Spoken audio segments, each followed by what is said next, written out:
Olá pessoal, Matheus falando e começamos mais uma semana com uma análise de tudo que aconteceu de relevante na semana passada e também o que esperar desta semana e do novo mês que está chegando. Nós estamos em um momento muito difícil de interpretar dos mercados porque de um lado nós temos praticamente tudo quanto é sinal técnico apitando desesperadamente por um repique, mas ao mesmo tempo notícias ruins não param de aparecer e estão sufocando esse movimento. Um pouco de calmaria nas notícias provavelmente traria alívio, mas a expectativa de resultados ruins das empresas na divulgação de balanços que acontecerá em outubro certamente não ajuda nisso.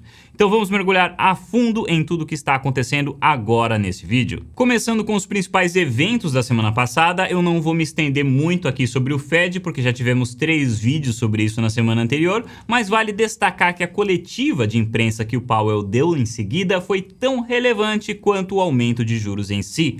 Ele destacou os efeitos nocivos que este movimento está trazendo para o mercado imobiliário de lá, coisa que ele já tinha feito antes, mas que está cada vez mais se mostrando realidade.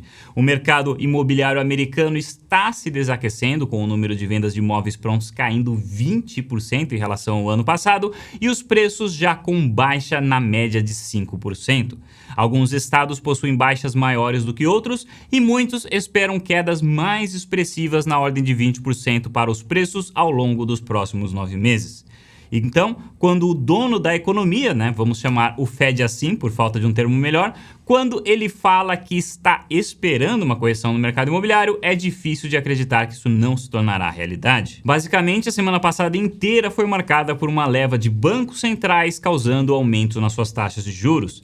Não só Estados Unidos aumentou em 75 pontos, mas também a Suíça fez o mesmo e o Reino Unido, junto com a Noruega, optaram por aumentar em 50 pontos. O Brasil manteve a taxa como estava, porque nós já aumentamos bastante no passado, e o Japão, que chegou a dar sinais de que poderia finalmente rever sua política de juros zero, foi a única exceção dessa lista e acabou não fazendo nada disso. Eles resolveram lidar com a alta monstruosa do dólar frente à moeda japonesa através de intervenções pontuais no mercado, vendendo a moeda americana que eles têm em reserva, ao invés de abaixar os juros. Isso valorizou o ien, ou pelo menos impediu que ele caísse mais, mas claro, esse tipo de política não pode ser sustentada para sempre. E nós vamos falar bastante sobre a alta do dólar já, porque isso traz fortes implicações para o mundo inteiro. E para completar a sopa de boas notícias da semana passada, só notícia boa por aí, nós tivemos também a Rússia querendo mobilizar 300 mil reservistas para tomar o território perdido na guerra e renovando ameaças de retaliação nuclear caso haja interferência externa.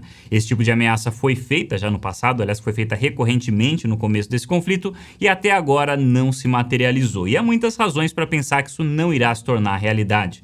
Mas a notícia foi o suficiente para intensificar os medos do mercado. A semana terminou com o indicador de sentimento da CNN voltando para o nível de 20 pontos, que se refere ao medo extremo. Como referência, esse índice estava em 17 quando nós chegamos ao fundo de junho. E claro, não podemos terminar a recapitulação da semana passada sem falar do dólar. A moeda americana está subindo sem parar e está basicamente triturando as maiores moedas do mundo.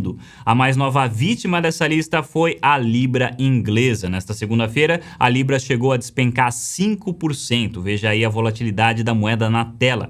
Foi um movimento tão grande que mais parece que estamos falando de um país subdesenvolvido.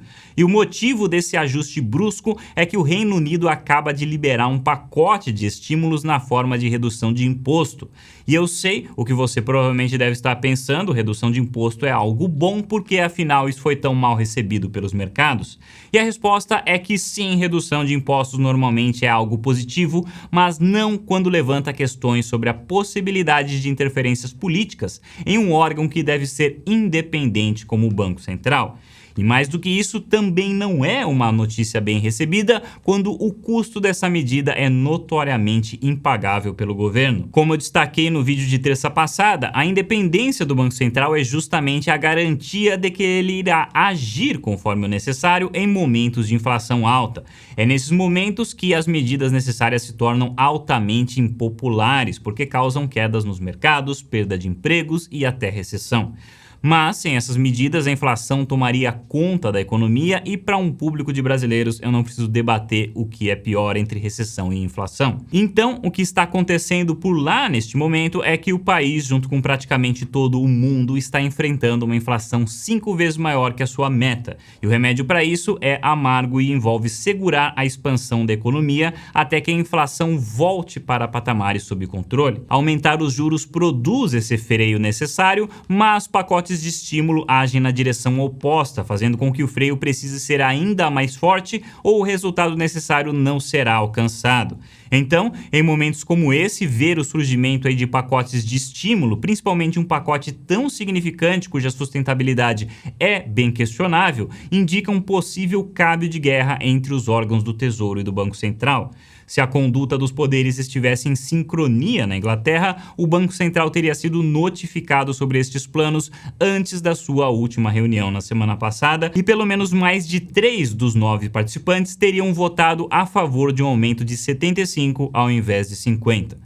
Agora, o resultado desse desalinhamento é o risco de haver alta nos juros em 100 pontos na próxima reunião, em novembro, e os mercados já estão precificando uma chance de 50% para isso acontecer. Então, pessoal, como a gente pode ver, o dólar acabou sendo beneficiado de todos os lados. A inflação, ironicamente, beneficiou o dólar porque causou aumento de juros, as instabilidades geopolíticas e temores do mercado estão beneficiando o dólar também, e movimentos políticos como na Inglaterra, junto com a crise energética da Europa toda, estão beneficiando o dólar mais ainda. Como resultado, o euro está hoje valendo 96 centavos da moeda americana, a libra está em rota para uma possível paridade e o ien só não está caindo mais porque o Japão começou a vender suas reservas em dólar, coisa que ele não fazia há 24 anos.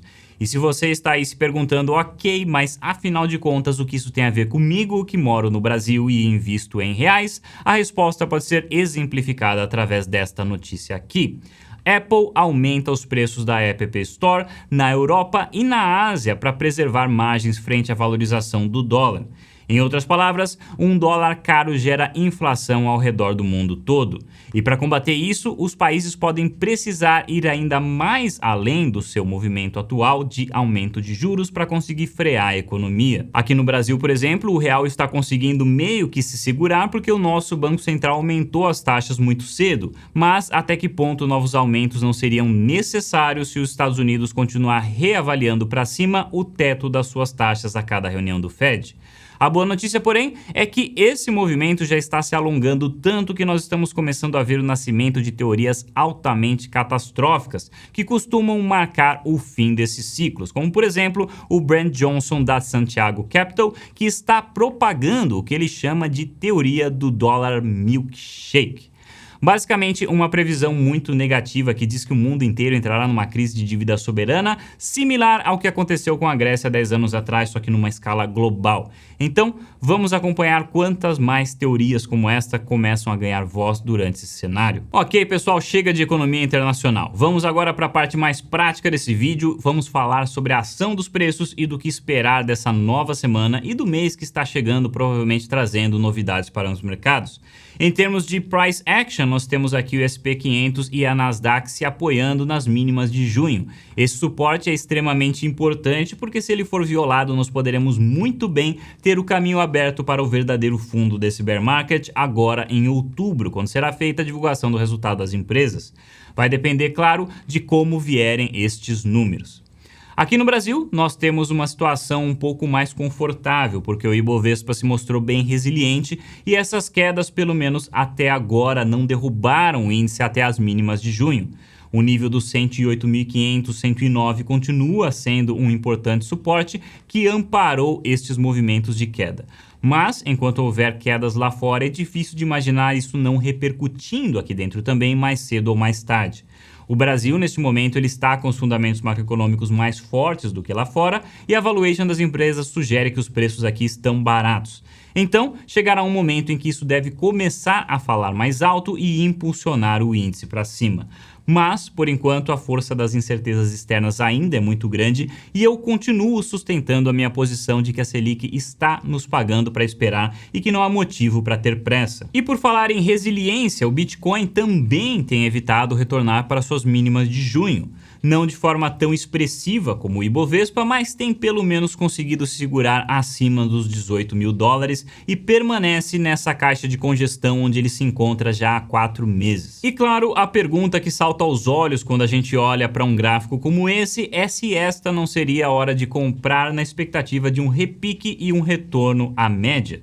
Então, vamos falar sobre isso agora. Primeiro aqui cabe destacar que o Bitcoin não é o único ativo preso em uma caixa, isso está acontecendo praticamente com todos os principais índices, porque neste momento estão todos se movendo em conjunto, conforme o cenário macro e a política de juros dos Estados Unidos.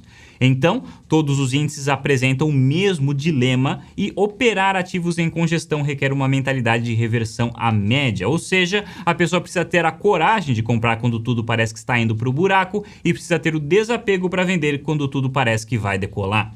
Isso torna esse tipo de operação mais difícil e é por isso que neste momento basicamente todas as casas de análise que se prezam estão tentando responder se o mercado vai ter um respiro ou não. Aqui, por exemplo, a Spot Gamma está destacando a relação de prêmio entre calls e puts, mostrando que o mercado está altamente pessimista, alcançando os mesmos níveis de pessimismo medidos aí durante a pandemia através deste índice, o que é um sinal de uma possível reversão iminente.